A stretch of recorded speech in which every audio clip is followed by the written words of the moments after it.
Germany, UK, the Czech Republic, and more. Europe has erupted in protests in the last few weeks. There is one cause that binds all these protests together: skyrocketing energy prices. Almost 7 months since Russia's invasion of Ukraine, which doesn't seem to be ending anytime soon, many citizens say they are running out of patience. Inflation in double digits, energy prices going through the roof, and above all, depleted savings are making survival difficult for ordinary Europeans. Experts say this crisis could break the backbone of Europe's economy. What's changed all of a sudden, you'd think? First, a slew of sanctions on Moscow by the West ended up boomeranging. Then, Vladimir Putin decided to cut off gas supplies to Europe, a continent that traditionally has heavily dependent on Russia for its energy needs. So what's exactly happening on ground, and what can one expect further? Let's find out. Let's take this country by country. The UK first. Newly elected Prime Minister Liz Truss faces a massive test just as she takes office. This as the Don't Pay movement has gathered over 1 lakh supporters since it began in June this year. The strike, simply put, has just one aim: boycott the payment of high energy bills. The movement is expected to have 1 million supporters by the 1st of October, the date when household bills are set to skyrocket. A government official quoted in the Financial Times called the strike quote-unquote irresponsible, warning that things may complicate further if such a boycott takes place. Activist Martin Lewis, quoted in the same article, said, and I quote, "Once it starts becoming socially acceptable not to pay energy bills, people will stop paying energy bills, and you're not going to cut everyone off." End quote. Second, the Czech Republic. Approximately 70,000 people took to the streets of Prague on Sunday, calling the ruling coalition to bring energy prices under control while criticizing the European Union and NATO. The protesters also called for the resignation of Prime Minister Petr Fiala, slamming the nation's quote-unquote Western-oriented policies. Third, Germany. A 3,000 people strong rally was organized by the Socialist Left Party in Leipzig on Monday, a city with a historical significance of its own when it comes to protests. The protests took place soon after Chancellor Olaf Scholz unveiled a $65 billion plan to help households cope with the crisis. However, the Germans have refused anything less than a resignation as a hot autumn looms. As one organizer of the protest put it, and I quote, "Germany is in chaos. How will we survive?" End quote. The winter is approaching. The European Union is in a race against time to find a way out of this mess. On its part, the bloc has assured that it will take both short-term and long-term measures to bring down energy prices. Experts say these measures could be a tall task given the varying usage of energy across Europe and its tight finances. This, as citizens continue to hold protests, demand answers from their political heads, and are calling on their governments to walk back on the sanctions regime against Russia to ease prices. A survey result has brought to light possible repercussions of this crisis. Conducted by pollster YouGov in 4 countries, France, Germany, Poland, and the United Kingdom, the survey showed more than 50% people are worried about a social unrest breaking out, with Poland highest at 75%. On the cost of living front, about 60% in each country said they have to cut down their expenses because of this crisis. 2 main points emerge from this. First, Europeans have hardly any trust left in their governments to solve the crisis. Second, a majority of them believe that the crisis won't end anytime soon. Do you think the simmering protests across Europe will intensify in the coming weeks?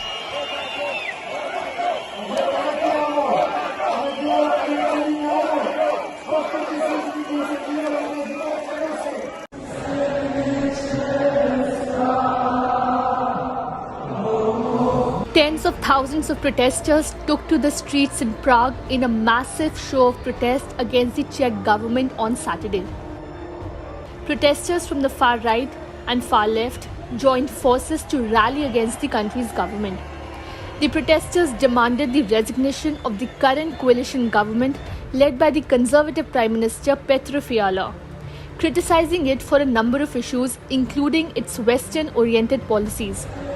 An estimated 70,000 people called on the ruling coalition to do more to control the soaring energy prices and voiced their opposition to the European Union and the NATO. Organizers of the demonstration from a number of far-right and fringe political groups, including the Communist Party, said that the Central European nations should be neutral militarily and ensure direct contacts with gas suppliers, including Russia. The aim of our demonstration is to demand change, mainly in solving the issue of energy prices, especially electricity and gas, which will destroy our economy this autumn. Event co-organizer Jerry Havel told the media. Protesters condemned the government for its support of the sanctions against Russia over its war in Ukraine and accused it of not being able to tackle the soaring energy prices. The demonstrators also criticized NATO and the European Union and the 27-nation bloc's plan to cut greenhouse gas emissions and reach climate neutrality. The country belongs to both the organizations. The protests were held at Wenceslas Square in the city centre after the government survived a no-confidence vote amid the opposition claims of inaction against inflation and energy prices. Prime Minister Petro Fiala took a dig at the protesters and told the media that the protesters did not have the country's best interests at heart.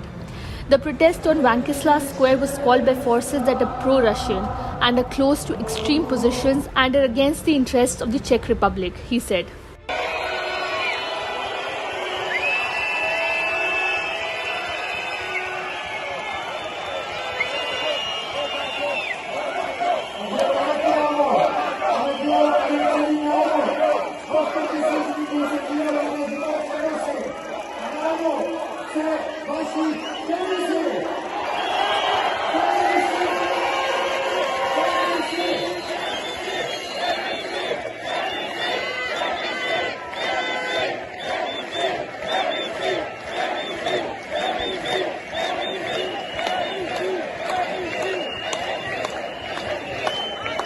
The signs from across Europe are clear. Liberal politics is becoming unpopular and populism is being viewed as the only viable solution to Europe's many problems. One country after the other in the European Union is seeing the rise of what can loosely be termed as conservative or populist forces. Rising costs of living, energy inflation, and of course, the all-out energy-cum-economic crisis is propelling the rise of quote-unquote right-wing politics in Europe. That's not all. Many Europeans now believe that the sanctions against Russia are in fact hurting their own countries. That is why in countries like France, the Czech Republic, Germany, and others, support for anti-Russia sanctions is waning.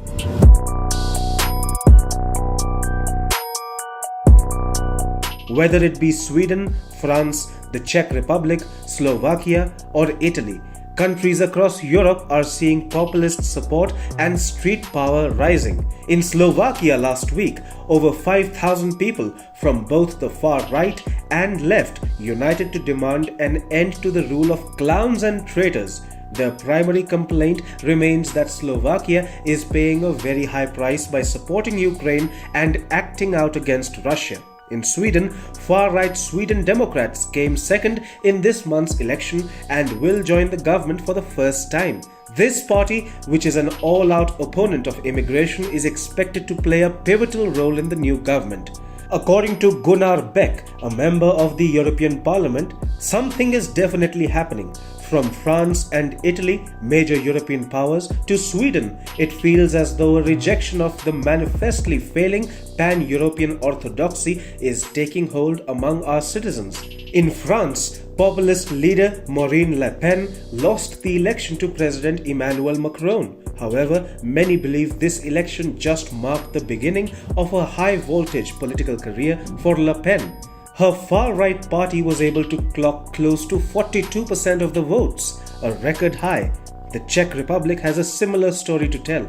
The Freedom and Direct Democracy Party for the first time came second in a poll this month, ahead of any ruling party.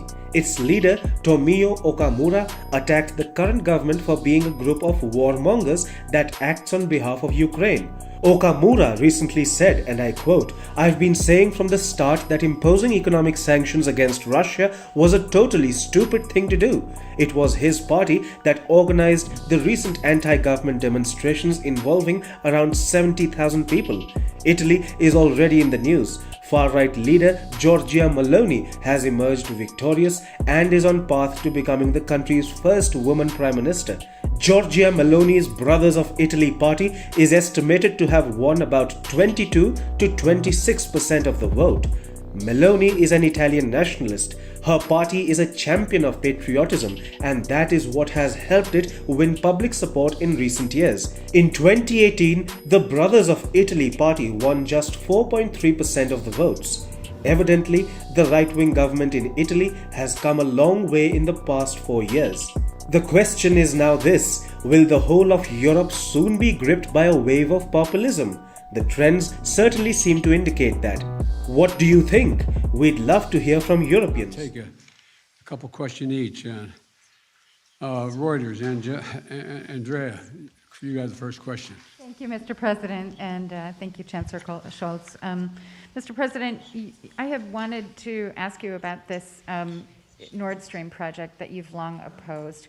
You didn't mention it just now by name, nor did Chancellor Scholz. Did you receive assurances from Chancellor Scholz today that Germany will in fact pull the plug on this project if Russia invades Ukraine? And did you discuss what the definition of invasion could be?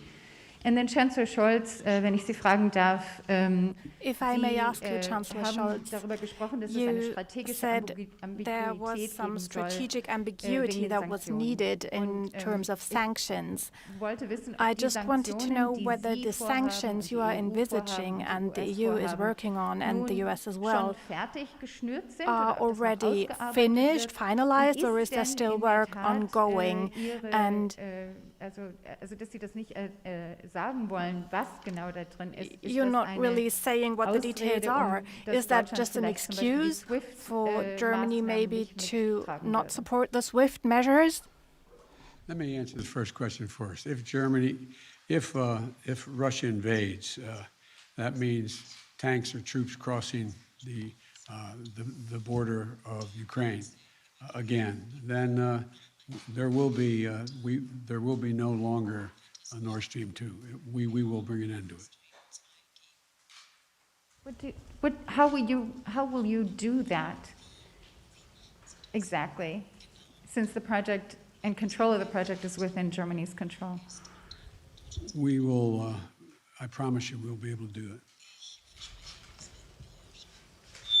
Thank you very much for your question. I want to be absolutely clear. We have intensively prepared everything to be ready with the necessary sanctions if there is a military aggression against Ukraine. And this is necessary. It is necessary that we do this in advance so that Russia can clearly understand that these are far-reaching, severe measures. It is part of this process that we do not spell out everything in public, because Russia could understand that there might be even more to come. And at the same time, it is very clear we are well prepared with far-reaching measures. We will take these measures together with our allies, with our partners, with the US, and we will take all necessary steps. You can be sure that there won't be any measures in which we have a differing approach. We will act together, jointly. This is a good idea to say to our American friends, we will be united, we will act together, and we will take all the necessary steps, and all the necessary steps will be done by all of us together. Today to turning off and pulling the plug on Nord Stream 2? You didn't mention it, you haven't mentioned it. As I already said, we are acting together. We are absolutely united, and we will not taking different steps. We will do the same steps, and they will be very, very hard to Russia, and they should understand. You recognize someone now, Chancellor?